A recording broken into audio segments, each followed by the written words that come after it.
Hello' friend, current আছামলৈ স্বাগতম। আজি আপোনালোকক মই ধানৰ কঠীয়া কেনেকৈ ল'ব লাগে এইটো দেখুৱাবলৈ লৈছোঁ। আমি আগৰ পৰা দেখি আহিছোঁ যে আমাৰ কঠীয়া ধানবিলাক বাছি ভৰিৰে মোহাৰি বা মৰণা মাৰি আমি কঠীয়াৰ ধান লৈছিলোঁ। কিন্তু আমি তেতিয়া দেখিবলৈ পাওঁ যে আমাৰ কিছুমান ধান ওখ চাপৰ হয় আৰু কিছুমান ধান পতান হয়। আপুনি ভাল ফচল পাবলৈ হ'লে কি কৰিব লাগিব মই সেইটো আপোনালোকক আজি দেখুৱাবলৈ লৈছোঁ। আপোনালোকে এনেকৈ কিছুমান ডাঙৰি, ভাল ডাঙৰি চাই, হোৱা ডাঙৰি চাই লৈ ল'ব। লৈ কি কৰিব, এই ধানখিনি এই আগটো মৰিয়াই দিব। এনেকৈ এডাল লাঠিৰে আপুনি ধানখিনি মৰিয়াই দিব।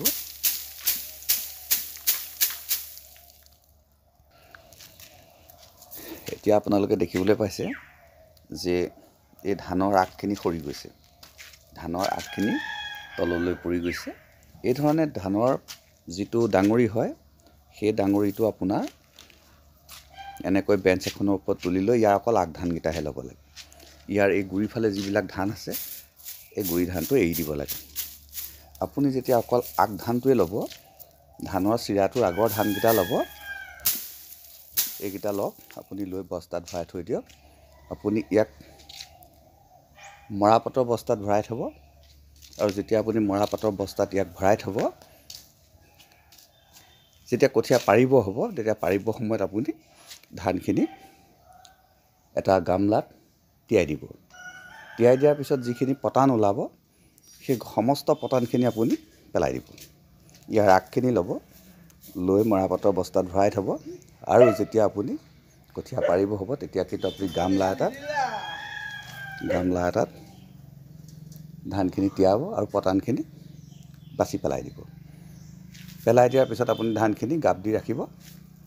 তাৰপিছত যিটো আপোনাৰ কঠীয়া হ'ব, সেই কঠীয়াটো আপুনি ৰোপণ কৰি সেই বছৰ আপোনাৰ খেতি চাব, আপোনাৰ আন বছৰতকৈ তুলনামূলকভাৱে আপুনি ধান বেছিকৈ পাইছে।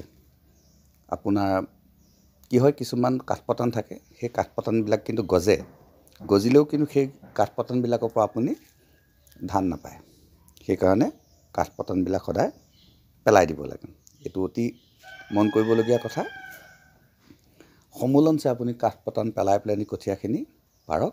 তাৰপাছত আপুনি চাব আপোনাৰ সুন্দৰ কঠীয়া হৈছে, সুন্দৰ খেতি হৈছে।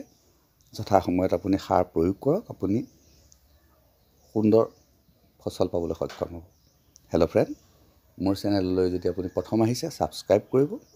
যদি ছাবস্ক্ৰাইব কৰা আছে, তেন্তে এটা লাইক কৰিব। মোৰ ভিডিঅ'টো চোৱাৰ বাবে ধন্যবাদ। আজিলৈ আহোঁ।